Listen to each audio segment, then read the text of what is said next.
Pere se auto! Uhu!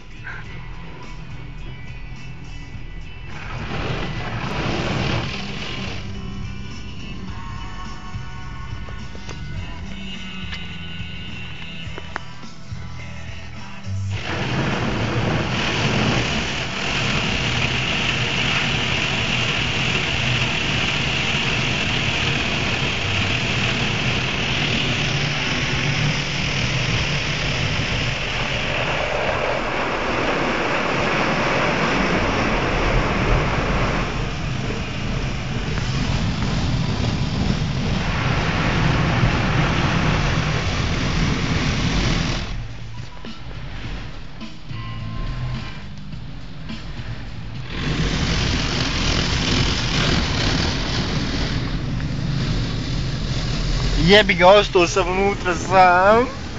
Šta ću sad?